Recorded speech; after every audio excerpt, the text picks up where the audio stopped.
Título 3. Do adimplemento e extinção das obrigações.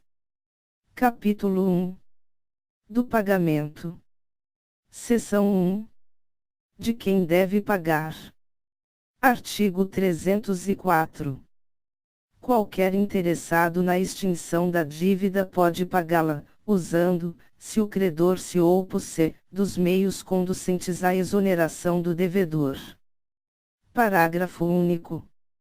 Igual direito cabe ao terceiro não interessado, se o fizer em nome e à conta do devedor, salvo oposição deste. Artigo 305. O terceiro não interessado, que paga a dívida em seu próprio nome, tem direito a reembolsar-se do que pagar, mas não se subroga nos direitos do credor. Parágrafo único. Se pagar antes de vencida a dívida, só terá direito ao reembolso no vencimento. Artigo 306. O pagamento feito por terceiro, com desconhecimento ou oposição do devedor, não obriga a reembolsar aquele que pagou, se o devedor tinha meios para elidir a ação. Artigo 307. Só terá eficácia o pagamento que importar transmissão da propriedade, quando feito por quem possa alienar o objeto em que ele consistiu. Parágrafo único. Se der em pagamento coisa fungível, não se poderá mais reclamar do credor que, de boa fé, a recebeu e consumiu, ainda que o solvente não tivesse o direito de aliená-la. Seção 2. Daqueles a quem se deve pagar. Artigo 308. O pagamento deve ser feito ao credor ou a quem de direito o represente, sob pena de só valer depois de por ele ratificado, ou tanto quanto reverter em seu proveito. Artigo 309. O pagamento feito de boa-fé ao credor putativo é válido, ainda provado depois que não era credor. Artigo 310. Não vale o pagamento cientemente feito ao credor incapaz de quitar, se o devedor não provar que em benefício dele efetivamente reverteu. Artigo 311. Considera-se autorizado a receber o pagamento o portador da quitação, salvo se as circunstâncias contrariarem a presunção daí resultante. Artigo 312. Se o devedor pagar ao credor, apesar de intimado da penhora feita sobre o crédito, ou da impugnação a ele oposta por terceiros, o pagamento não valerá contra estes, que poderão constranger o devedor a pagar de novo, ficando-lhe ressalvado o regresso contra o credor. Seção 3. Do objeto do pagamento e sua prova. Artigo 313. O credor não é obrigado a receber prestação diversa da que lhe é devida, ainda que mais valiosa. Artigo 314. Ainda que a obrigação tenha por objeto prestação divisível, não pode o credor ser obrigado a receber, nem o devedor a pagar, por partes, se assim não se ajustou. Artigo 315. As dívidas em dinheiro deverão ser pagas no vencimento, em moeda corrente e pelo valor nominal, salvo o disposto nos artigos subsequentes. Artigo 316. É lícito convencionar o aumento progressivo de prestações sucessivas. Artigo 317. Quando, por motivos imprevisíveis, sobrevier desproporção manifesta entre o valor da prestação devida e o do momento de sua execução, poderá o juiz corrigi-lo, a pedido da parte, de modo que assegure, quanto possível, o valor real da prestação. Artigo 318. São nulas as convenções de pagamento em ouro ou em moeda estrangeira, bem como para compensar a diferença entre o valor desta e o da moeda nacional, excetuados os casos previstos na legislação especial. Artigo 319. O devedor que paga tem direito à quitação regular, e pode reter o pagamento, enquanto não lhe seja dada. Artigo 320. A quitação, que sempre poderá ser dada por instrumento particular, designará o valor e a espécie da dívida quitada, o nome do devedor, ou quem por este pagou, o tempo e o lugar do pagamento, com a assinatura do credor, ou do seu representante. Parágrafo único. Ainda sem os requisitos estabelecidos neste artigo valerá a quitação, se de seus termos ou das circunstâncias resultar haver sido paga a dívida. Artigo 321. Nos débitos, cuja quitação consista na devolução do título, perdido este, poderá o devedor exigir, retendo o pagamento, declaração do credor que inutilize o título desaparecido. Artigo 322. Quando o pagamento for em cotas periódicas, a quitação da última estabelece, até prova em contrário, a presunção de estarem solvidas as anteriores. Artigo 323. Sendo a quitação do capital sem reserva dos juros, estes presumem-se pagos. Artigo 324. A entrega do título ao devedor firma a presunção do pagamento. Parágrafo único. Ficará sem efeito a quitação assim operada se o credor provar, em 60 dias, a falta do pagamento. Artigo 325. Presumem-se a cargo do devedor as despesas com o pagamento e a quitação, se ocorrer aumento por fato do credor, suportará este a despesa acrescida. Artigo 326. Se o pagamento se houver de fazer por medida, ou peso, entender-se-á, no silêncio das partes, que aceitaram os do lugar da execução. Seção 4. Do lugar do pagamento. Artigo 327.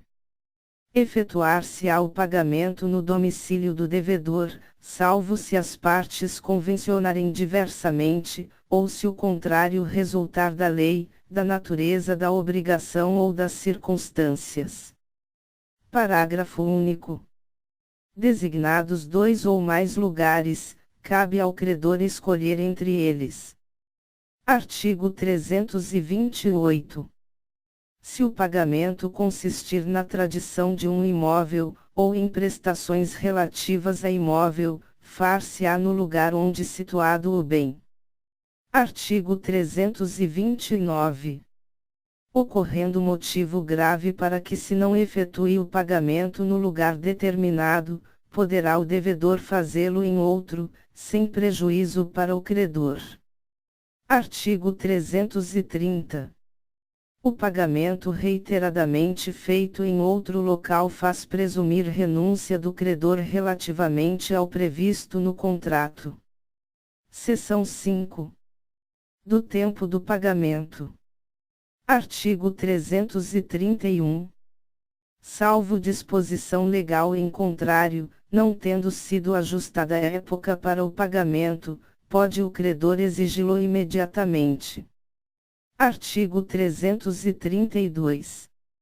As obrigações condicionais cumprem-se na data do implemento da condição, cabendo ao credor a prova de que deste teve ciência o devedor. Artigo 333.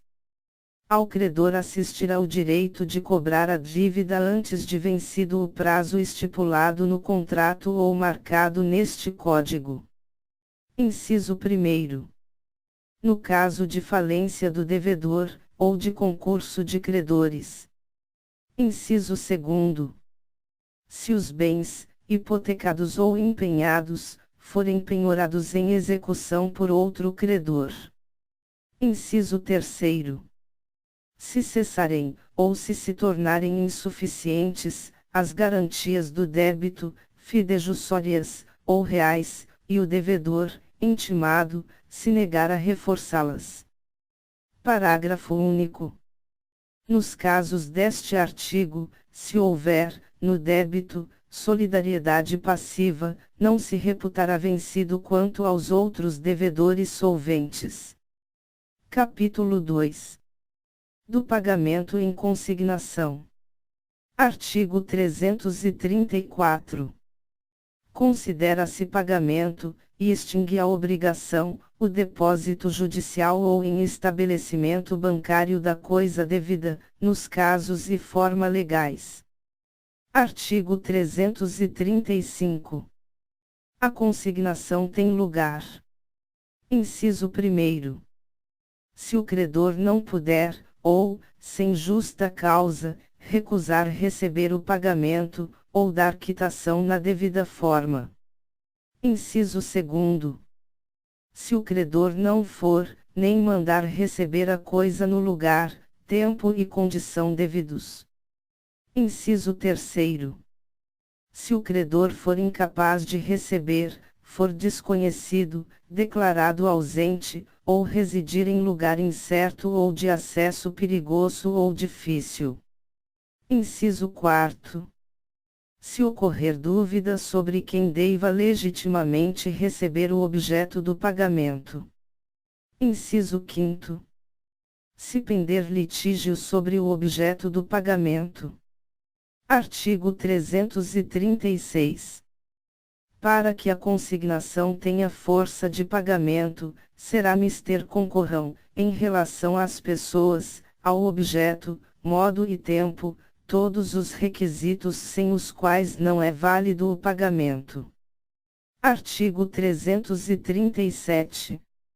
O depósito requerer-se-á no lugar do pagamento, cessando, tanto que se efetue, para o depositante, os juros da dívida e os riscos, salvo se for julgado improcedente. Artigo 338. Enquanto o credor não declarar que aceita o depósito, ou não o impugnar, poderá o devedor requerer o levantamento, pagando as respectivas despesas, e subsistindo a obrigação para todas as consequências de direito. Artigo 339. Julgado procedente o depósito, o devedor já não poderá levantá-lo, embora o credor consinta, senão de acordo com os outros devedores e fiadores. Artigo 340. O credor que, depois de contestar a lide ou aceitar o depósito, aquecer no levantamento, perderá a preferência e a garantia que lhe competiam com respeito à coisa consignada, ficando para logo desobrigados os co-devedores e fiadores que não tenham anuído. Artigo 341. Se a coisa devida for imóvel ou corpo certo que deva ser entregue no mesmo lugar onde está, poderá o devedor citar o credor para vir ou mandar recebê-la, sob pena de ser depositada. Artigo 342. Se a escolha da coisa indeterminada competir ao credor, será ele citado para esse fim, sob cominação de perder o direito e de ser depositada a coisa que o devedor escolher, feita a escolha pelo devedor, proceder-se-á como no artigo antecedente. Artigo 343. As despesas com o depósito, quando julgado procedente, correrão à conta do credor, e, no caso contrário, à conta do devedor. Artigo 344. O devedor de obrigação litigiosa exonerar-se-á mediante consignação, mas, se pagar a qualquer dos pretendidos credores, tendo conhecimento do litígio, assumirá o risco do pagamento. Artigo 345. Se a dívida se vencer, pendendo litígio entre credores que se pretendem mutuamente excluir, poderá qualquer deles requerer a consignação. Capítulo 3. Do pagamento com subrogação. Artigo 346. A subrrogação opera-se, de pleno direito, em favor. Inciso 1º. Do credor que paga a dívida do devedor comum. Inciso 2º. Do adquirente do imóvel hipotecado, que paga a credor hipotecário, bem como do terceiro que efetiva o pagamento para não ser privado de direito sobre imóvel. Inciso 3º.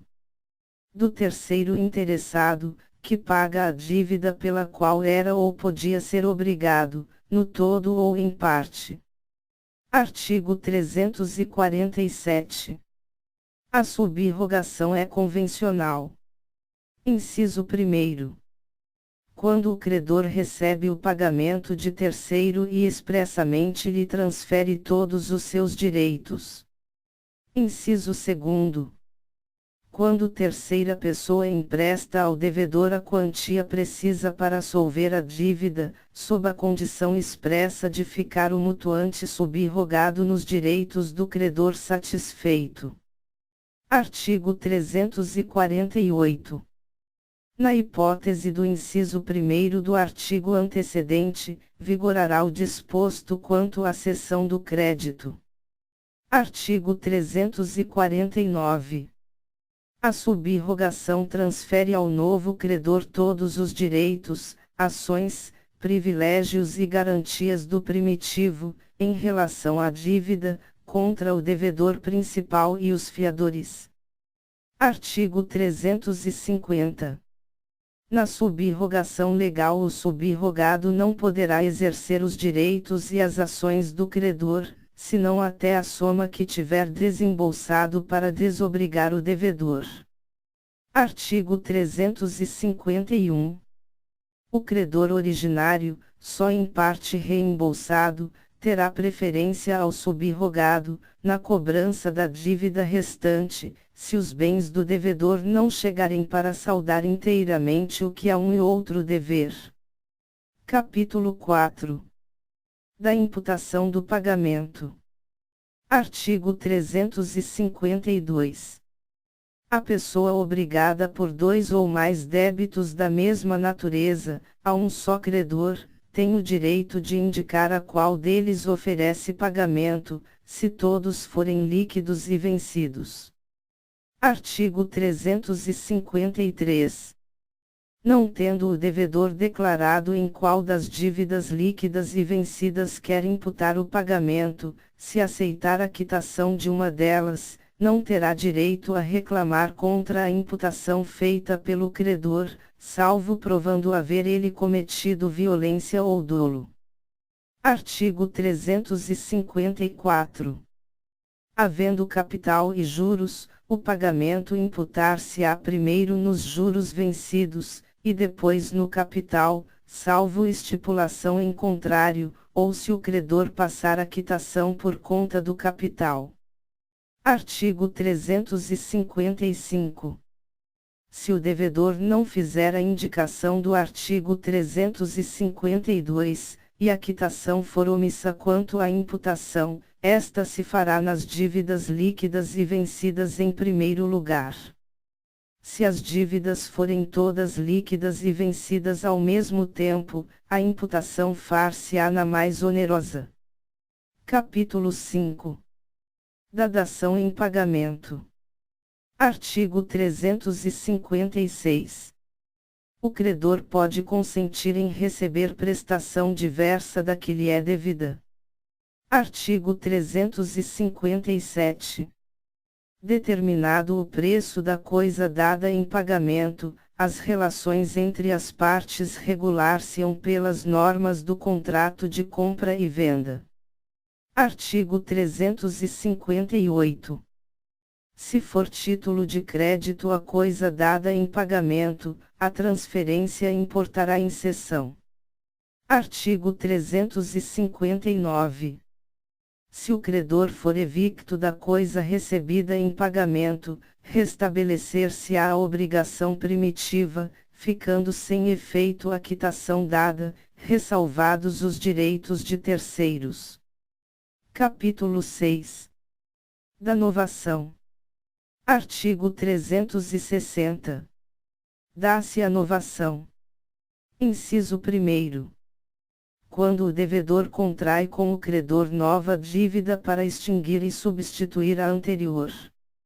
Inciso 2º. Quando o novo devedor sucede ao antigo, ficando este quite com o credor. Inciso 3º. Quando, em virtude de obrigação nova, outro credor é substituído ao antigo, ficando o devedor quite com este. Artigo 361. Não havendo ânimo de novar, expresso ou tácito mas inequívoco, a segunda obrigação confirma simplesmente a primeira.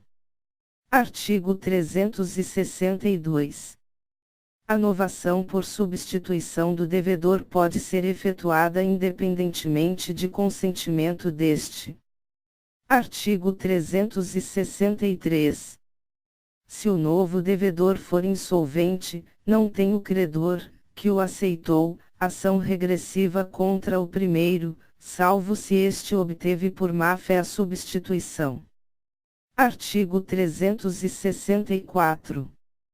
A novação extingue os acessórios e garantias da dívida, sempre que não houver estipulação em contrário.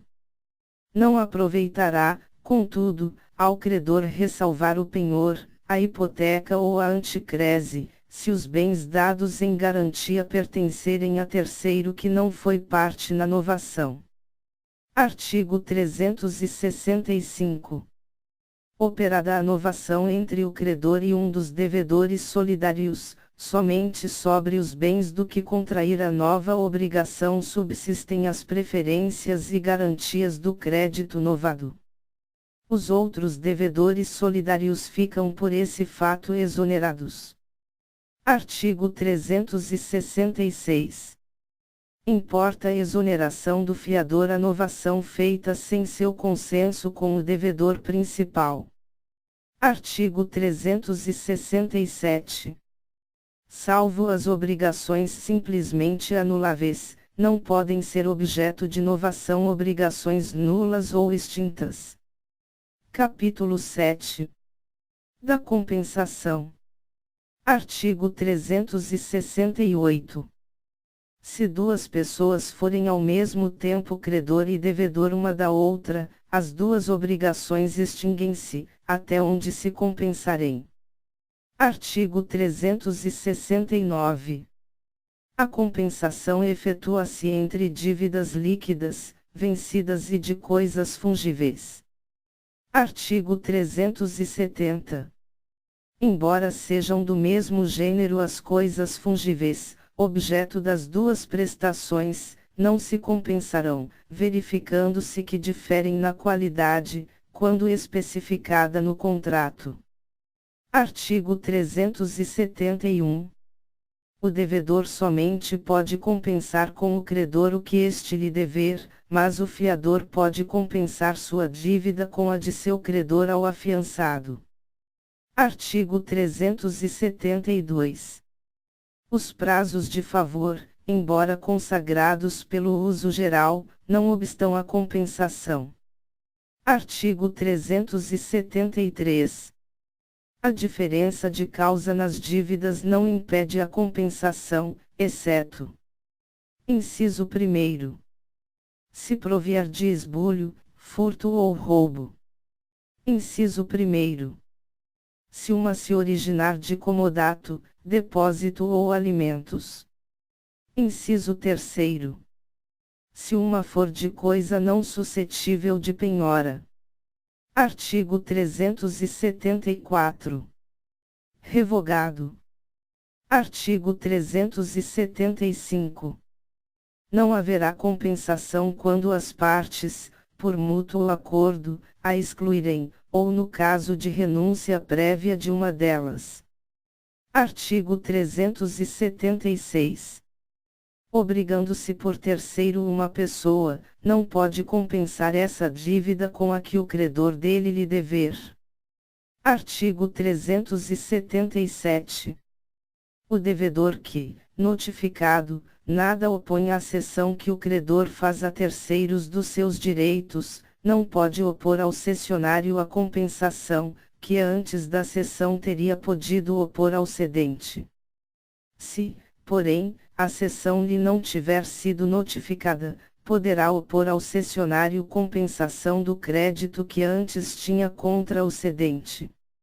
Artigo 378.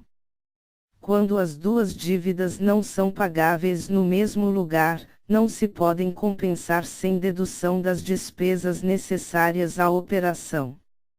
Artigo 379.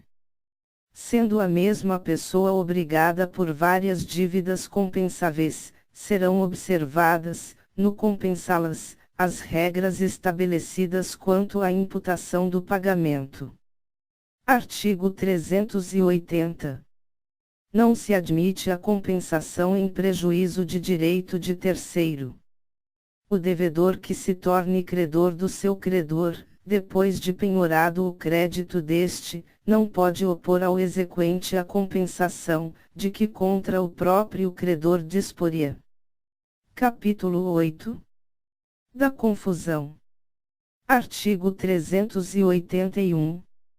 Extingue-se a obrigação, desde que na mesma pessoa se confundam as qualidades de credor e devedor. Artigo 382. A confusão pode verificar-se a respeito de toda a dívida, ou só de parte dela. Artigo 383. A confusão operada na pessoa do credor ou devedor solidário só extingue a obrigação até a concorrência da respectiva parte no crédito, ou na dívida, subsistindo quanto ao mais a solidariedade. Artigo 384. Cessando a confusão, para logo se restabelece, com todos os seus acessórios, a obrigação anterior. Capítulo 9. Da remissão das dívidas. Artigo 385. A remissão da dívida, aceita pelo devedor, extingue a obrigação, mas sem prejuízo de terceiro. Artigo 386. A devolução voluntária do título da obrigação, quando por escrito particular, prova desoneração do devedor e seus coobrigados, se o credor for capaz de alienar, e o devedor capaz de adquirir. Artigo 387. A restituição voluntária do objeto empenhado prova a renúncia do credor à garantia real, não a extinção da dívida. Artigo 388. A remissão concedida a um dos co-devedores extingue a dívida na parte a ele correspondente, de modo que, ainda reservando o credor a solidariedade contra os outros, já lhes não pode cobrar o débito sem dedução da parte remitida.